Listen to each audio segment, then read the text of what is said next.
अस्सलामु अलैकुम। अच्छा, आज का जो टॉपिक डिस्कस करेंगे वो है केल्विन साइकिल। अच्छा, जो केल्विन साइकिल है ये बहुत इंपॉर्टेंट टॉपिक है। ठीक है, आप इसको फर्स्ट ईयर बायोलॉजी में बायो एनर्जेटिक्स चैप्टर यानी कि चैप्टर नंबर 11 है उसमें पढ़ते हैं। बहुत इंपॉर्टेंट टॉपिक है। और केल्विन साइकिल जो है ये एक ऐसा साइकिल है। ठीक है, ये जो है ना डिस्कवर किया था एक साइंटिस्ट ने। ठीक है, इसको केल्विन साइकिल क्यों बोलते हैं? क्योंकि एक डिस्कस किया था, मतलब डिस्कवर किया था एक साइंटिस्ट ने, उसका नाम था मेल्विन केल्विन। ठीक है, मेल्विन केल्विन। उस साइंटिस्ट के नाम की वजह से इसको कहते हैं केल्विन साइकिल। ठीक हो गया। इसके अलावा इसका दूसरा नाम है, इस केल्विन साइकिल का एक दूसरा नाम है, उसको बोलते हैं C3 साइकिल। ठीक है, C3 साइकिल इसको क्यों बोलते हैं? क्योंकि जो इसमें केल्विन साइकिल में फर्स्ट स्टेप में जो प्रोडक्ट बनेगा ना, वो 3 कार्बन का एक स्टेबल कंपाउंड होगा, इसलिए उसको कहते हैं C3 साइकिल। इसके अलावा इसका एक और नाम है जिसे कहते हैं light independent reaction. Light independent reaction. इसको लाइट इंडिपेंडेंट रिएक्शन क्यों कहते हैं? क्योंकि इसमें लाइट डिपेंड नहीं करता, चाहे लाइट हो तब भी होगा, लाइट ना हो तब भी ये होगा। ठीक है, लाइट इंडिपेंडेंट रिएक्शन या फिर डार्क रिएक्शन। ठीक है, किसी भी नाम से आपके सामने ये आ सकता है, केल्विन साइकिल या C3 cycle, light independent reaction या फिर डार्क रिएक्शन। ठीक हो गया। अब क्या होता है, कहाँ पे होता है, उसकी बात करते हैं। जो हमारे पास क्लोरोप्लास्ट है ना सेल में, क्लोरोप्लास्ट। ठीक है, लाजमी बात है ये होता प्लांट के सेल में है। ठीक है, केल्विन साइकिल एनिमल में सेल में नहीं होता, तो प्लांट सेल में होता है। प्लांट सेल में हमारे पास होता है क्लोरोप्लास्ट। क्लोरोप्लास्ट, ठीक है, क्लोरोप्लास्ट के स्ट्रोमा में। ठीक है, क्लोरोप्लास्ट के स्ट्रोमा में ये जो रिएक्शन है वो हो जाता है केल्विन साइकिल। आपका किस तरह होती है उस चीज़ की बात करते हैं।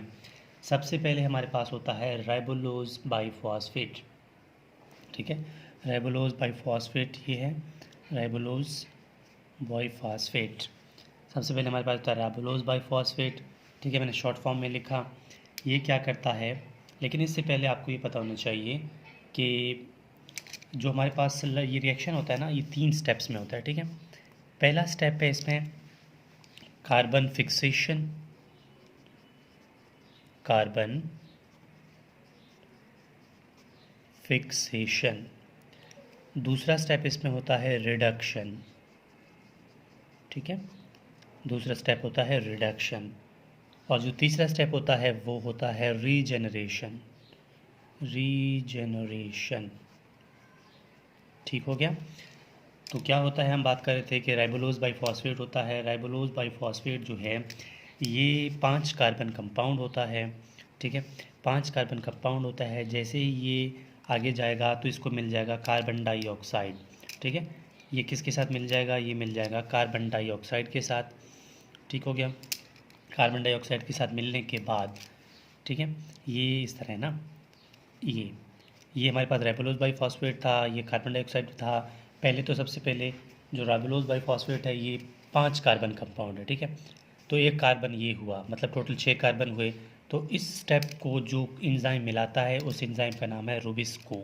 ठीक है, रुबिस्को एक इंजाइम है जो कि इन दोनों को मिलाता है, राइबोलोज बाइफॉस्फेट को और कार्बन डाइऑक्साइड को। एक नया जो कंपाउंड बनता है किसकी वजह से बनता है? रुबिस्को। रुबिस्को जो कि एक इंजाइम है। ठीक हो गया। अब क्या होता है कि यहाँ पर सबसे पहले जब ये कंपाउंड, ये दोनों मिलेंगे ना, ये दोनों मिलने के बाद एक 6 कार्बन का अनस्टेबल कंपाउंड बनेगा। Unstable compound. ठीक है, फर्स्ट स्टेप में क्या होता है कि अनस्टेबल कंपाउंड बनता है 6 कार्बन का। तो वो कुछ अनस्टेबल है तो बहुत जल्दी टूट जाता है। ठीक है, बहुत जल्दी टूट जाता है अपने रियल कंपाउंड में, जिसका नाम है 3 फास्फोग्लिसरेट। ठीक है, 3 फास्फोग्लिसरेट। 3 फास्फोग्लिसरेट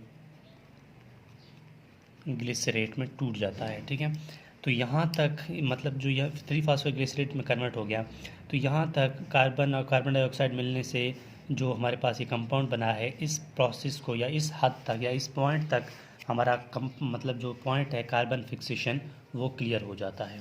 ठीक है, कार्बन फिक्स कर लिया ना हमने, क्योंकि कार्बन फिक्सेशन का मतलब एडिशन, मतलब ऐड करते हैं कार्बन डाइऑक्साइड को और एक नया कंपाउंड बनता है। तो हमने पहला स्टेप कर लिया कार्बन फिक्सेशन। कार्बन फिक्सेशन करने के बाद हमारे पास दूसरा स्टेप आता है रिडक्शन। लेकिन रिडक्शन से पहले कहाँ होता है वो बता देते हैं। लेकिन जैसे ही ये बन जाता है तो ये टूट जाता है, मतलब चेंज हो जाता है एक और कंपाउंड में। ठीक है, कौन से कंपाउंड में? उसका नाम है 1,3-बिसफास्फोग्लिसरेट।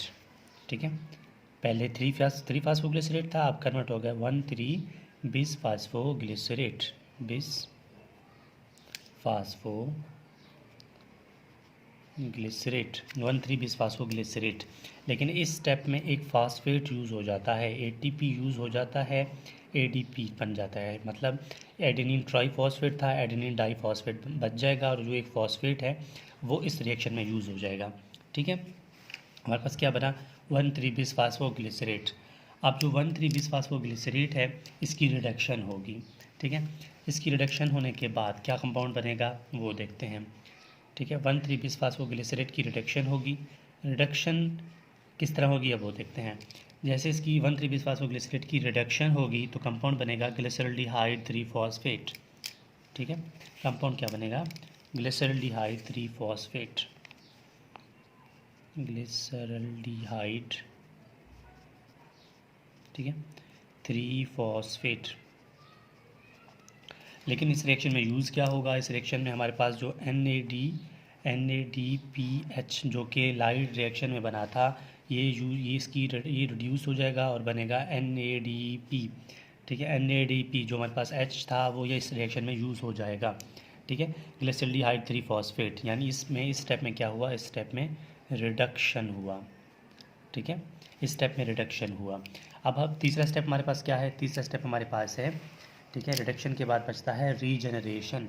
रीजनरेशन में क्या होता है कि जो यहाँ पर जो ग्लिसरल्डिहाइड 3-फॉस्फेट है ना, यहाँ पर 6 कंपाउंड बनते हैं ग्लिसरल्डिहाइड फॉस्फेट के। मतलब ये रिएक्शन तो बहुत ज़्यादा हो रहा होता है ना, तो उस वक्त तक यानी इस स्टेप तक 6 कंपाउंड यानी 6 मालिक्यूल ग्लिसरल्डिहाइड 3-फॉस्फेट के बन चुके होते हैं।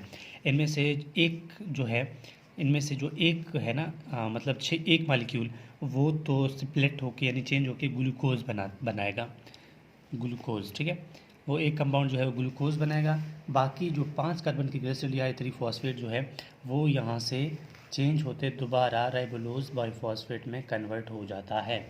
इसी का नाम दोबारा रीजनरेशन है, क्योंकि रीजनरेशन का मतलब यही है कि दोबारा किसी चीज़ का रीजनरेट हो जाना। तो रिबोलोज 5-फॉस्फेट दोबारा बन गया था हमारे पास। शुरू में क्या था? शुरू में मतलब ये जो कार्बन साइकिल है ये कंप्लीट हो जाता है। पहला स्टेप देखते हैं कार्बन फिक्सेशन। तो रिबोलोज बाइफॉस्फेट था, कार्बन फिक्सेशन में कार्बन डाइऑक्साइड ऐड होकर एक कंपाउंड बन गया था, पहला स्टेप था। दूसरा स्टेप रिडक्शन था। पहले तो 3-फास्फोग्लिसरेट कंपाउंड मतलब जो है कन्वर्ट हो जाता है 1,3-बिसफास्फोग्लिसरेट में। उसके बाद रिडक्शन होती है, रिडक्शन की वजह से ग्लिसरल्डिहाइड 3-फॉस्फेट बन जाता है। और ग्लिसरल्डिहाइड 3-फॉस्फेट 6 कंपाउंड इस वक्त तक बन चुके होते हैं। ठीक है, 6 मालिक्यूल ग्लिसरल्डिहाइड 3-फॉस्फेट के बन जाते हैं, उनमें से एक निकल जाता है, ग्लूकोज बन जाता है। ठीक है, हमारा मकसद भी यही है कि हमने ग्लूकोज बनाना है, ये भी याद रखना।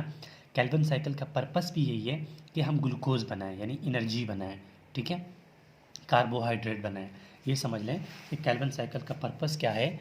Formation of carbohydrate. ठीक है, ग्लूकोज कार्बोहाइड्रेट है ना, तो हमारा मकसद भी यही है कि हमने कार्बोहाइड्रेट्स बनाने हैं। कहाँ से?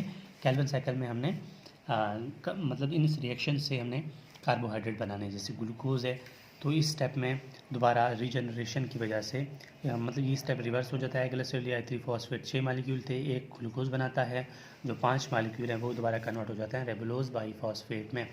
सो this is whole about Calvin cycle. Hopefully आपको समझ आ गई होगी, लेकिन फिर भी कोई कन्फ्यूजन हो आप हमें कमेंट बॉक्स में बता सकते हैं।